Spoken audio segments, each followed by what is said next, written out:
think you did. Very good job. Hey, it's your money, and making the best Medicare choice can really affect it.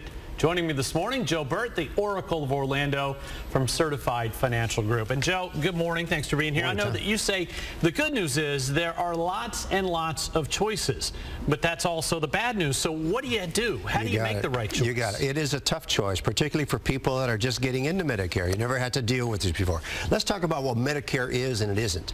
First of all, there's two basic parts to Medicare. Part A, which is the part that covers your hospital visit. Right. Go in the hospital, covers all those costs, and that's free. Part B is where the decision-making comes in because it affects your supplement. And Part B is what takes care of the doctors. Now, Part B doesn't cover the entire doctor cost because you have a deductible. And then you can add on the drug features to that, and that's where all the supplements come in.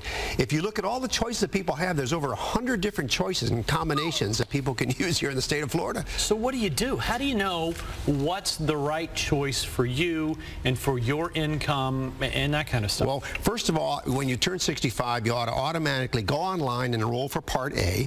If you're still covered by your company's, if you're still working and you're covered by your company's group plan, and you need to check this out with HR to be sure you're still covered, you don't need to get Part B, all right, because it's being paid for by the company. But for most people, that's not the case. So you need to sign up for Part B. And if you don't sign up for Part B when you're eligible, you're penalized for the rest of your life. Penalized? What kind of penalty? The penalty is 10% per year for every year, 10% per year for every year that you've missed. So let's say you say, I'm in good health, I don't want to spend this premium, because they're going to take it out of your Social Security check. Right. The minimum is about $100 now it's going to cost you. If you're a high-income person, that Medicare Part B can be over $300 a month. So some people say, oh, I'm in good health, I don't want to sign up for Part B, I'll do it maybe somewhere down the road.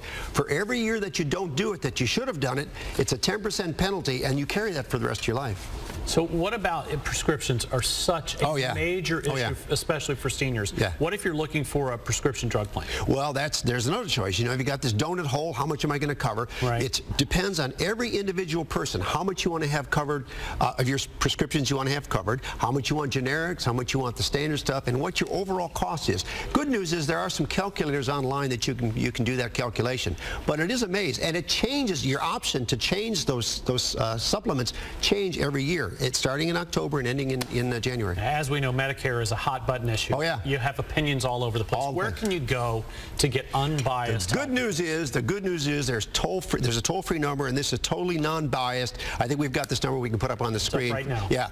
Our listeners can dial in this number, talk to someone, and get the information. It is toll-free, non-biased, free information. I suggest that you do it. Yeah, because you really need to make sure that this is right, because it could be very, very important. Very costly. If you don't have the right plan, if you haven't signed up for the right plan, you could be in for a surprise. Bert, thanks for being here. Good to see you. Thanks, Tom. Lauren?